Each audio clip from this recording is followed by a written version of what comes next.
guys, it's Michelle Pippin, the founder of Women Who Wow, the premier online platform, coaching and mentoring platform for the seriously driven woman entrepreneur. And today I want to talk with you about the things that you have to be in order to create success for yourself. And the reason I want to do this is because we are often so focused on the things that we need to do in order to be successful that I think we sometimes forget that that we need to become a successful entrepreneur by, the way we do life, right? So the truth is, it's success, financial success, business success. It's a lot easier to create when it's just the natural outcome of who you're being every single day. And so I was really excited to come and talk with you guys about what you have to be, right? Like 5 things you got to be in order to create business success as a woman entrepreneur, and maybe just as any entrepreneur, right? But mainly, my audience is women. And so I just wanted to kind of speak directly to you guys today, because if you become these 5 things, then all of the rest of business starts to feel a lot more natural, a lot more, it feels like you're creating success with ease versus, getting on the struggle bus every single morning. And it's also something that I did not grasp or embrace for a really long time. And I do remember the first time I heard this saying, you're a human being, not a human doing. And I remember thinking that wow, it really hit me, but I never really applied it to hardcore business strategy. So I just wanted to go over that with you guys. And before I get started, we obviously made it through the storm okay. I think that we, in North Carolina at least, I think we need to actually start categorizing storms like days of cleanup, right? Instead of category 2 because of the mile per hour winds. I honestly think we should categorize category 1 is 1 day of cleanup. Category 2 would be 2 or 3 days of cleanup. Category 3 is more 3 to 4 weeks of cleanup. Category 4 would be 3 to 4 months of current cleanup after the hurricane. And anyway, I was thinking about that the other day, but we fared pretty well. Lots of downed trees. Not as much flooding as we were expecting. We had a few kind of scary hours, but we made it through fine.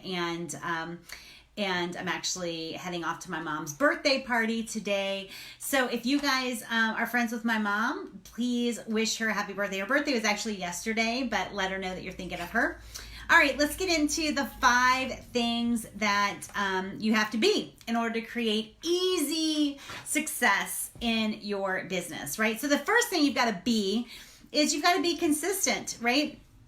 What you do every single day will always contribute more to your success than what you do one day or what you do on your big days. I promise you this is true, right? This is true, by the way, across every area of your marriage. I talked a little bit about it actually when I was talking. I did a live stream with Chris, and it's the big days, like the anniversaries or Valentine's Day or whatever, they don't have as much weight in our marriage because of how consistently we do every day, right? And so, and the same is true for your business.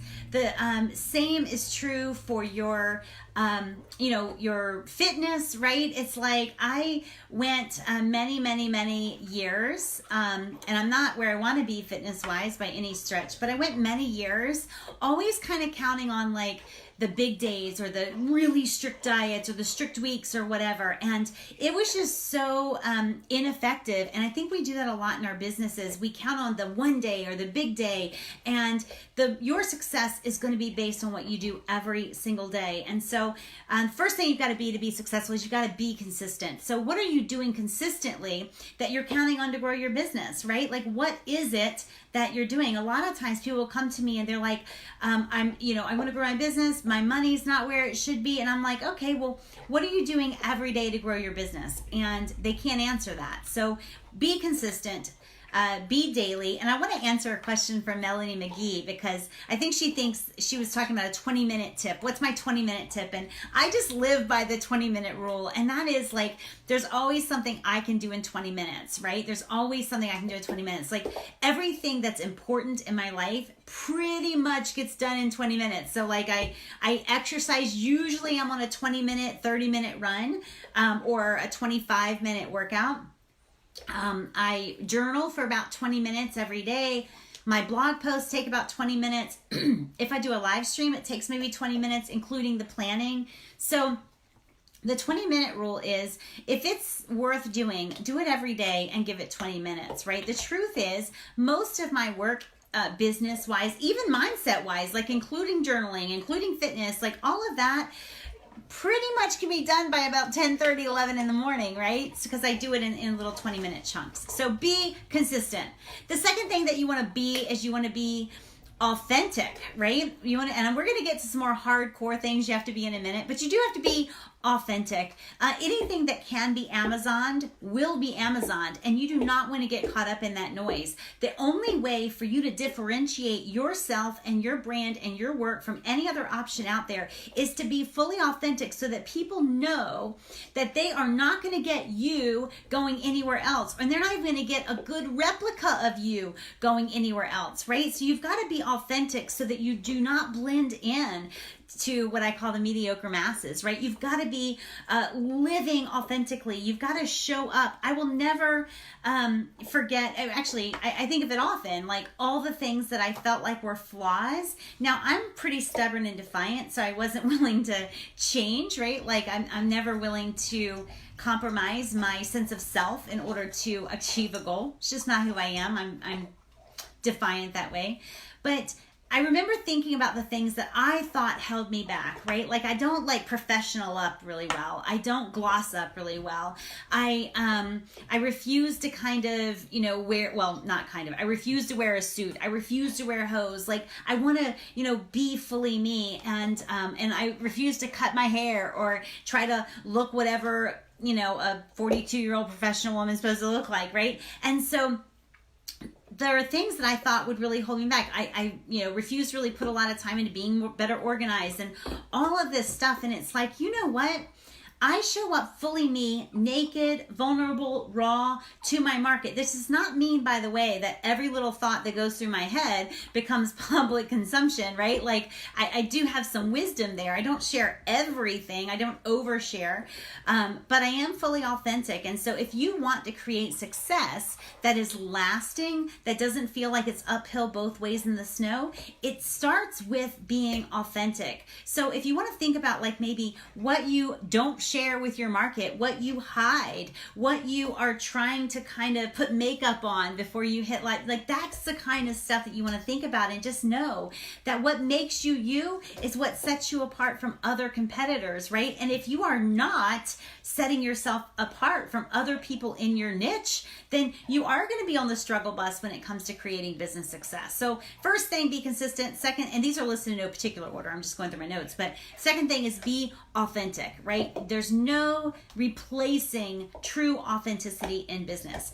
You also want to be strategic, right? So I understand the draw of wanting to believe that I do what I love and the money is going to follow. I understand the draw of, wanting to just kind of take our foot off the strategy pedal of our business, because strategy can sometimes, if you're doing it wrong, it can easily take the heart out of your message. It can easily take the heart out of your business. And so I don't want that for any of us, but you do have to be strategic. You do have to know what your marketing strategy is, like what you're counting on to help you get in front of the right people. You do want to know what your messaging and branding and positioning strategy is in order to live it fully every day. You do want to know what your money strategy is. Like, what is your sales strategy? A lot of women entrepreneurs do not have a sales strategy. It blows me away, right? Like, when are you selling? How often are you selling? How do you create urgency in your offers? Like, all of that kind of stuff. So it's not as simple as just showing up authentically and consistently. You also have to apply some strategy to that. So you got to think about where you might need strategy. The fourth thing that you've got to be after consistent, authentic, and strategic, you want to be defiant. You got to be defiant in two ways. You have to be defiant in terms of not following the masses. That should be an easy one for you because you're smart, right? And because you know that there's such a high failure rate in small business. And if you are following the way of the masses, you will quickly follow in that failure statistic. And so you want to be defiant in terms of not doing what everybody else is doing, right? You want to be defiant and saying, you know what, I know everybody has this on their website. Like, when I first started coaching, honestly, one of the first things I did was I looked at what all the other coaches were doing, and I didn't do that. That's why I never had a button on my website to like schedule a consulting call, or what do they call those now? Or actually they call them the same thing then. What do they call those freebie things that all coaches have on their website? Like, click here for your complimentary coaching session. That's what it was, right? Like, so basically code for thinly veiled sales session. And I never did that. I never had a way for people to pay me on my website. There are little things like I just broke as many of the rules of the industry as I could, because I knew back then I had done some research and most coaches were making like 20 grand a year and I could not live on that. So I was defiant. The second way you need to be defiant is you got to be defiant in the face of adversity.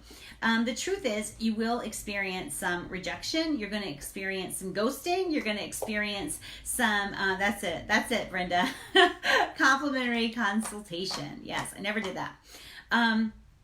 So you want to be defiant in the face of adversity. You want to be defiant in the, whenever you're facing, something that just isn't fun or whatever. You cannot allow it to define you, right? It can't even define your week, frankly. You want to be out there living so loudly that you're failing a lot and you're being rejected a lot. And you just have to have some defiance in the face of adversity. Like, oh well, like, screw you, I'm going someplace else, right? Screw you, I'm defiantly staring down adversity and rejection and moving on, right? Because I'm focused on my agenda. Lindsay says, I agree about my following the masses. There are some things we can learn from select successful people. How do you balance that? I'm a grizzled veteran in this industry. I'm very quick to recognize what I guess airbrushed success, right? I'm very quick to recognize when people say, I've made like $1.8 million on this launch. I'm very quick to add things up, like what were they paying their affiliates and how much did they likely pay in ad spend, and like did they make any money? You know what I'm saying? Like, I have had a business that I took to over $1 million, from zero to over $1 million in a year, and I know that because of the income stream it was built on, that it did not look very impressive once it landed in my bank account, so I'm very quick to recognize the airbrush success. So that's the first thing. Like, make sure they're truly successful at what they're doing in a way that you're willing to do it before you listen to them at all.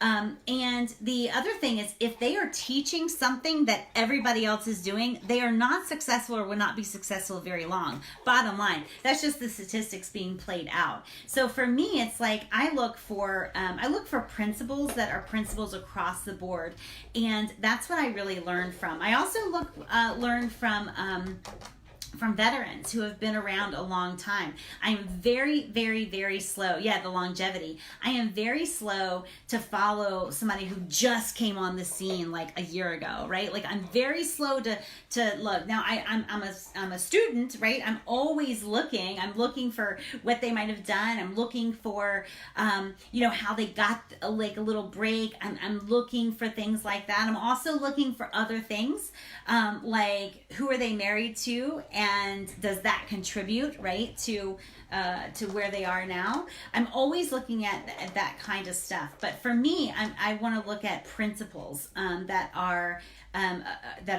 across the board for successful people. And so that's what I learned from. I'm also very aware of trends and also suspicious of trends, right?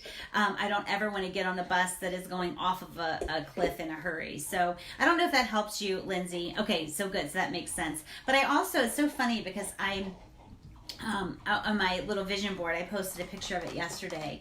But one of the things on my vision board is next generation of Titans. And as I am, as my primary mentor right now is in hospice, I'm acutely aware, and he was actually supposed to be speaking in New York later this month on the stage of the Living Legends. And I'm just devastated that he may not make that there to speak, because he should be there. Stop. Okay, hold on. Sorry about that. 1 second. There you go. There you go. Anything that happens in the house and the dogs are on it. So the Living Legends stage, you know, he's supposed to be up there with like Joan Rivers and some other people, and I think he's better than all of them. And but as he is, you know, staring down his own mortality at a very young age, right, like 63, I think, I'm not sure. But as I watch that, it's like I am acutely aware that we need a new next generation of Titans, a new next generation of people who do have that longevity, because you can trust longevity, right? You can trust it. So like to me, and the other thing you look at, Lindsay, whenever, because I think we all are doing that, right? We're all looking at successful people and we're trying to glean what we can glean from them. And I am really big on not really paying so much attention to what people sell, but what do they do, right? Like, what do they do? Because a lot of times, I'm going to pick on this one person who does like a launch process. This whole business is selling people on launching. And if you notice, he does not launch his own stuff the way he sells you on launching yours. Right? The other thing to keep in mind, you know, so look at what people do. The truth is success leaves clues, money leaves clues. And so like I posted an article a while back. It's like everything I do to build this business is pretty public. It's pretty much in your face, right? It's not some hidden secret thing I'm doing behind the scenes. And that's the truth for any business success, right? So you can learn from what they say, certainly, but mainly watch what they do. Watch how they publish books. Watch, you know, how they do their own launches. Get on their email list. You know, watch how they do business on a consistent basis, because that will give you the principles that you can then adopt and apply in your own way, right? In your own authentic way. So, all right. So thank you for that. And I love the questions. I wish my lives, sometimes I wish that, well, my audience, I should probably do lives on Saturdays a lot more. My audience is kind of busy, right? Like we're out there leading empires and doing business. And so y'all aren't like sitting around waiting for me to go live, right? And so, but I do love the engagement. And so I think I might need to start doing them on the weekends where you guys are more available. So good morning, Valerie. If you guys have any questions, here's what we've covered so far. 5 things you need to be as a woman entrepreneur. You got to be consistent. You got to be authentic. You got to be strategic. You got to be defiant. And then finally, you got to be mentally tough, right? You got to be mentally tough. Like I did not get to where I am, and I will not be where I'm going to be if I only take action when I feel like taking action. Success is not built only on the days when you feel super inspired and motivated. It's, you know, you've got to be mentally tough, right? If you want to take your emotional temperature, fine, right? Like check in with your emotions, fine. But you can't put those emotions in the driver's seat, right? That's what a toddler does. And toddlers can be super cozy and cuddly. They can also be little tyrants, right? And so like to me, it's like a toddler has not yet learned the skills to master their emotions. And so if they feel anger, they throw a fit, right? If they feel tired, they take a nap, and like it's fine because they're toddlers. But as grown-ups, we got to be more mentally tough than that. Like, we've got to be willing to check in and feel a certain way and take action anyway, right? So that's the same, honestly. It's like, I remember learning that, or hearing my mom talk about that, actually, about marriage, right? Like, that, you know, you don't always feel super in love, right? You don't always feel super in love, but love is a commitment, love is an action. And you can, you know, and like, I don't always feel inspired to go for a run. The Peloton outdoor app helps. And also, side note, Lindsay, like, why does Robin not have any new runs on the Peloton outdoor app? Like, I'm getting ready to message her on Instagram, like, where's our next run? But you know, I don't always feel inspired, right? But you take action anyway. If you only take action when you are feeling excited and high vibe and motivated, and, you know, if you only take action, then you won't be able to be consistent, right? You won't be able to be authentic. You won't be able to be strategic, and you won't be able to be defiant. Actually, Brenda just said that. Number 5 affects 1, 3, and 4, right? It also affects your ability to be authentic, because if you are feeling a lack of confidence, or you're feeling like maybe people don't want what you have to offer, all of a sudden people aren't saying yes to your sales messages, all of a sudden the authenticity is like, it feels like a risk rather than a strategy, right? So it actually, I think, you know, being mentally tough affects all of those things. It's something that is, you know, foundational. I actually created an entire program on mental toughness, because it's one of the things that does affect how we show up every day. It affects our ability to navigate, you know, a pretty treacherous world of entrepreneurialism, right? Like, there is some safety and comfort in having a guaranteed paycheck. It's why most people don't do what we do, right? They prefer that comfort zone. They are very hesitant to leave it and to bet entirely on their own ability to produce a paycheck, right? So to me, it's like one of the things I'm most proud of about my oldest daughter is she is very aware of her boss's like situation, right? So as an example, she wanted to get a raise, and she said, she's like, you know, I don't want to ask right now. Now is our slow season, right? So she's very, very aware. But most, you know, employees, like most civilians, right? Like, they're just like, you know, hey, I get paid every 2 weeks or every week, however often people get paid these days, and it's totally fine. And we bet on ourselves, right? We bet on ourselves, and we need to be mentally tough, not just to show up, to, you know, deal with rejection, to just stay the course, but also, you know, so that we are able to navigate the highs and lows without being crushed in the low time or resting on our laurels of the high time, right? This is a marathon, and it's such an honor to be able to do it, right? And I just want to thank you guys, actually, because you guys allow me to do what I do. You guys allow me to do what I love to do. And I am so incredibly humbled by that there's an entire tribe of women who just allow me the privilege of doing this kind of work. So I thank you for that. The mental toughness to hold your price. Absolutely.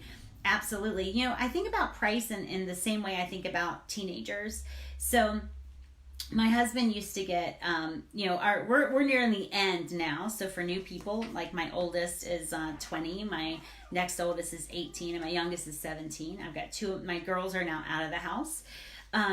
But when they were first entering the years of being teenagers, you know, Chris would get really upset, like, when they would ask to do stuff like that was like stretching our comfort zone or whatever, and he'd get like worked up over it. And I remember saying, like, man, listen, like, their job is to ask, right? Like, that's their job. They're teenagers. Their job is to push the envelope, ask for what they can, like, you know what I'm saying? That's their job. Our job is to hold the line, right? Like that's our job. And we don't need to get worked up or emotional over it. They're doing their job, we do our job. And that's the same way I think about price. You know, the market's price, I mean, the market's job maybe is to get you to lower your price, like to ask for more than what, you know what I'm saying, they ask for the discount or ask for you to give them more or whatever. That's their job. Your job is to hold the line, hold the price. And I'm going to tell you something else about price, and Lindsay already knows this, so I'm not really talking to her. But if I tell you the price is $1,000 for something, right? If I tell you the price is $1,000 and you are like, hey, well, actually, you know, like, can I have it for $750? And I say, yeah. Like, you feel a little bit like, well, why was she trying to like screw me over with the $1,000 price, right? You feel like now you're not grateful to me for the $750. You're actually thinking like, why didn't she give me this price to begin with? Why was she going to charge me $1,000 and she really was only going to charge other people $750? You know, it's like people don't. Their job is to ask if that's who they are. Fine, right? Like no attachment to that, no emotion to that. But your job is to hold the line. Your job is to price strategically, right? Like so that when people are saying like, oh, I can't afford it, then it's like, I'm so sorry, right? Like I have something else at a different price, but this price is this, right? And I remember like there's certain places, I would say this, like there are certain places you never negotiate price, right? Like, you know, the grocery store as an example. And then as I say that, I remember that my brother had a friend growing up and his dad was kind of, I mean, I think legit crazy, but he would go into the grocery store and like try to negotiate. And I'm talking like not like some small like family owned supermarket. I'm talking like Food Lion or Walmart. But like, actually, do you think, you know, they'd say $82 and he might say like, well, I've got 73, like, you know, and they're like, what can they even do about that? But most people don't negotiate at the supermarket. And if you are, you know, the price is just the price, right? And so if you are pricing strategically and you believe in that price, then there's no reason ever to reduce it under any circumstances. In fact, I'd rather give something away for free than give it a reduced price. Frankly, even the person who gets the reduced price, they secretly resent you for it because they're like, well, daggone, man, she was going to try to get $1,000 out of me. And she, you know, it's really only $750. So, all right, guys. So those are the 5 things you got to be: consistent, authentic, strategic, defiant, and of course, mentally tough. So I really appreciate you guys being here with me, and I will be doing more lives on Saturday just because I love the interaction. And hopefully we'll be able to continue this conversation. If there's something you want me to cover in a live stream, definitely put it in the comments below or just message me, m.me/Women Who Wow. And if you are not a Women Who Wow member, you really, really should be. So message me about that as well. And we will talk again soon. Bye, guys.